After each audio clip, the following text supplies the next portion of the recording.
Olá, oitavos anos da Escola Municipal Santo Antônio, como vocês estão?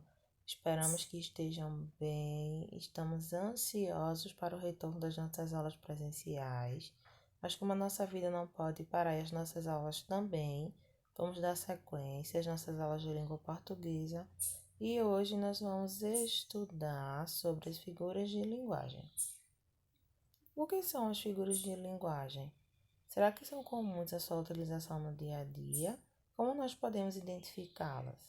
Como elas se classificam? As figuras de linguagem são formas de expressão em que usamos as palavras fora do seu sentido comum ou em que frases são construídas de maneira diferente. Analisemos a tirinha dos bichinhos de jardim. Diz assim: caramelo, o que é mágoa? É tipo uma nuvem densa e sombria. E raiva? É um estrondo de trovões ameaçadores. E angústia é o quê? Uma chuvinha constante, fria e desoladora. E o amor? O amor sai toda manhã com um suéter e guarda-chuva. Será que a mágoa realmente é um tipo de nuvem? Será que a raiva é um estrondo de trovões? E a angústia é uma chuvinha constante, fria e desoladora? E o amor veste um suéter toda manhã e sai com seu guarda-chuva? Estudaremos algumas das figuras mais usadas em variados gêneros, nos poemas, anúncios publicitários, charges, reportagens, artigos de opinião, comentários em redes sociais, bate-papos, etc. As figuras de linguagem estão praticamente em todo o processo de comunicação. Vamos agora para as figuras e suas respectivas explicações. Metáfora e comparação. Metáfora e comparação. O que será que diferencia uma da outra? Por que aqui nós temos metáfora versus comparação? Porque às vezes há uma confusão entre o conceito de uma e o conceito da outra, porque elas são semelhantes em algumas partes. Vamos lá. Comparação. Você já fez comparação entre algo ou alguém? Quando que nós temos uma comparação? Quando estabelecemos uma relação de proximidade, de aproximação entre dois elementos. É comum, ao fazermos a relação de comparação, usarmos algumas palavras específicas, como tipo, como, feito, tal qual, parece, assemelha-se, etc. Vamos aos exemplos. Nadava feito um peixinho. Eu posso retirar a palavra feito e colocar outra palavra que também estabeleça essa relação de comparação, outro termo. E aí poderia ficar nadava tipo um peixinho, nadava como um peixinho. Perceba que nessa frase eu vou sempre ter um termo que vai estabelecer a relação de comparação. Segunda frase, aquele jogador dribla como Neymar. Qual é a palavra nessa frase que está me indicando uma relação de comparação? A palavra como. Se eu retirasse a palavra como, poderiam também utilizar aquele jogador dribla, tipo Neymar, feito Neymar. Terceira frase.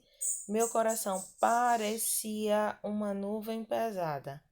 Meu coração parecia. O termo parecia nos dá a ideia de comparação.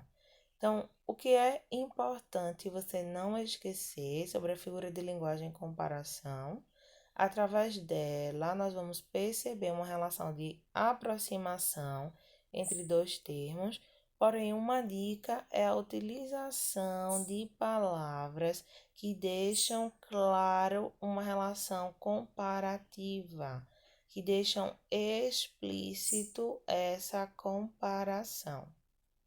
Qual seria a diferença para o uso da metáfora? Quando nós temos metáfora, quando empregamos um termo com um significado diferente do habitual. Na metáfora, não usamos os termos comparativos, ou seja, em frases que são exemplos de metáfora, nós não vamos encontrar as palavras tipo, como, parece, porque eles são termos específicos que caracterizam a figura de linguagem chamada de comparação.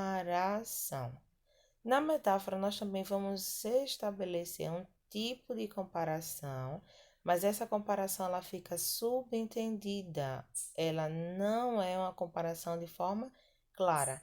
E nós vamos perceber que o termo ele não está no seu significado comum, no seu significado habitual. Vamos aos exemplos. Era um verdadeiro peixinho. Será que a pessoa a quem está se referindo à frase de verdade era um peixinho? Aquele jogador é um monstro. Quando nós dizemos que aquele jogador é um monstro, qual o sentido que nós queremos expressar através dessa frase? Nuvem pesada, meu coração doía. São alguns exemplos da figura de linguagem metáfora.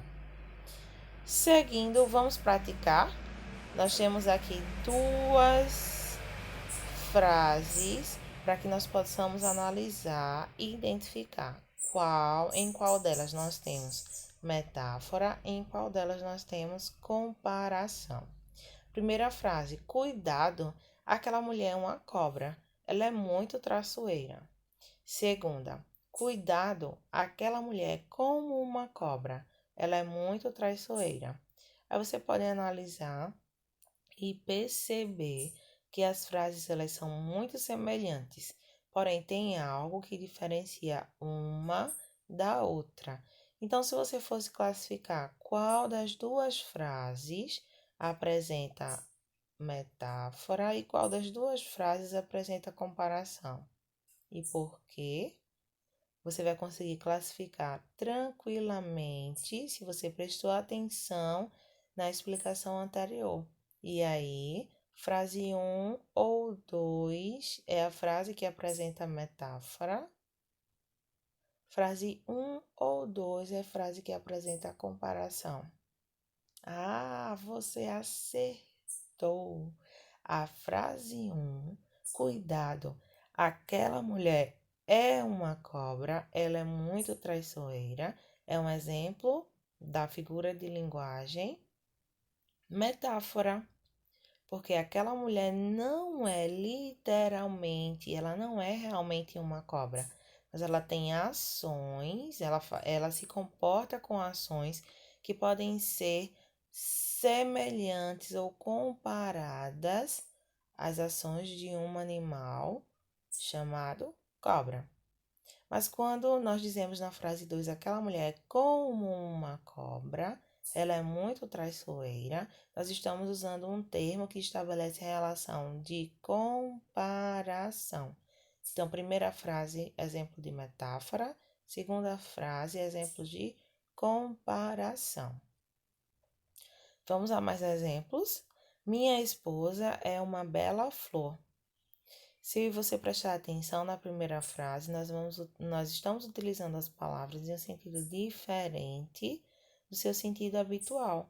Não tem como uma pessoa ser realmente uma flor, mas ela pode ter alguns atributos que podem se relacionar a uma flor.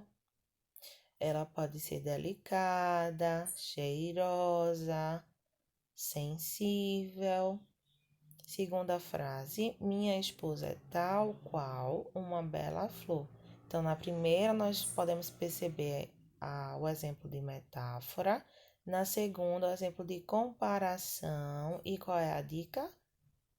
A palavra tal qual, a expressão tal qual, que nos dá a certeza da relação de comparação.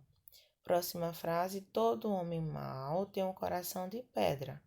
Será que existe alguém que tem um coração realmente, literalmente de pedra? Primeira frase: todo homem mau tem um coração de pedra, é um exemplo de metáfora. Segunda frase: todo homem mau tem um coração feito uma pedra. Nós temos a palavra feito, que é uma palavra que está estabelecendo uma relação de comparação. Podemos passar para a próxima figura? A próxima figura, ela é chamada de metonímia. Mas o que é metonímia? Você já ouviu falar sobre ela? Você lembra sobre o que ela pode representar? A metonímia, ela consiste na substituição de uma palavra ou expressão por outra, com a qual mantém uma relação de proximidade. Vamos aos exemplos. Adoro ler Maurício de Souza. Nesse caso, houve uma substituição aí do nome do autor por suas obras. Quando alguém diz adoro ler Maurício de Souza, não é que adora ler a pessoa necessariamente, mas houve uma substituição. Adora ler as revistinhas de Maurício de Souza, que no caso seriam as revistinhas da Turma da Mônica, já que ele é o autor da Turma da Mônica, das historinhas da Turma da Mônica. Então, na metonímia, algo importante é que ela vai nos mostrar relação de substituição. Próximo exemplo, o macarrão estava ótimo, comi 2 pratos. Qual foi a substituição que houve aí? O contetor está no lugar do conteúdo. Não é que a pessoa comeu os 2 pratos realmente, mas é que a pessoa comeu o macarrão que estava no prato. A construção da casa exigiu muito suor. Houve alguma substituição aí? Será que quem construiu a casa juntou baldes e baldes de suor para concluir a sua construção? Acho que não. Nesse caso, houve uma substituição da palavra suor, que é o efeito, está aparecendo no lugar da causa, que seria o trabalho. Ou seja, para que a casa fosse construída, foi necessário muito trabalho. Mas aí houve uma substituição. No lugar da palavra trabalho, nós temos a palavra suor. Lave as panelas com bombril e bastante detergente. Nesse caso, houve a substituição de uma marca no lugar do produto, que o produto seria a esponja de aço. Quantas vezes nós não utilizamos essa figura de linguagem metonímia se referindo a esse produto? Esponja de aço. O nome do produto é esponja de aço, mas nós generalizamos e utilizamos a marca, o nome da marca no lugar do produto, que aí seria o Bombril. Próxima figura de linguagem, sinestesia. Nós já vimos até agora comparação, metáfora e metonímia. Na comparação, nós vamos estabelecer uma relação comparativa entre os termos numa frase, lembrando que nós usamos os elementos ou palavras que são essenciais para nos dar a ideia de comparação.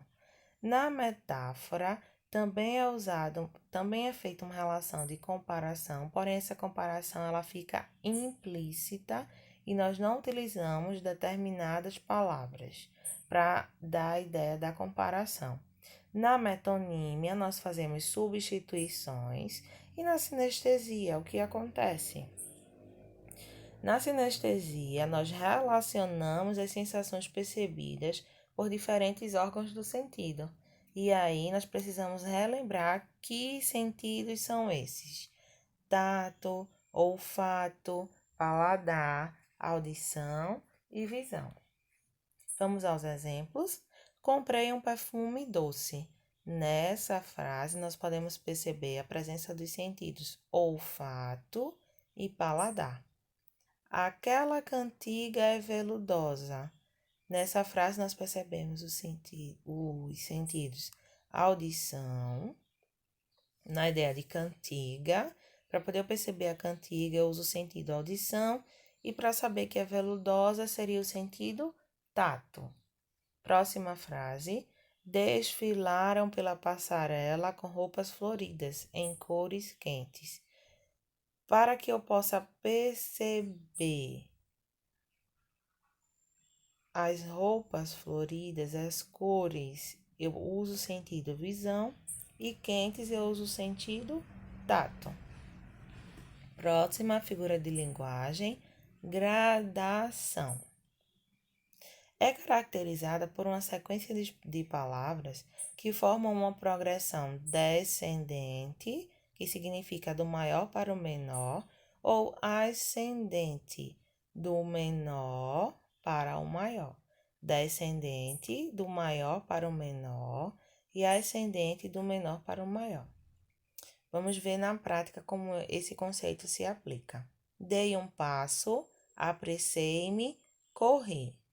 Se você tivesse que classificar entre ascendente ou descendente, que classificação você daria a esse tipo de gradação?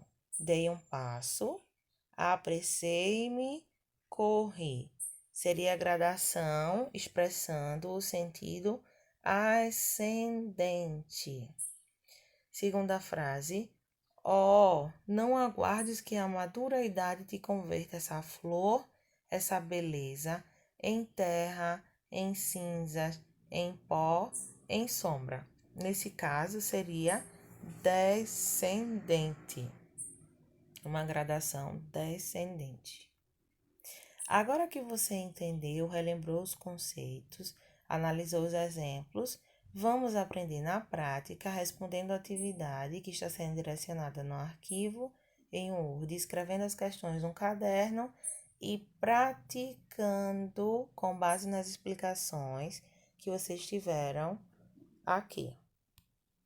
Deixamos uma frase que representa muito tudo que nós estamos sentindo nesse momento, que vocês precisam estudar, que vocês precisam dedicar-se para que possam transbordar de conhecimentos e aprendizado. E acreditem, sempre tudo vai dar certo. E o mais rápido possível nós estaremos juntos em nossas aulas presenciais. Um abraço, se esforcem e até as nossas próximas aulas de língua portuguesa.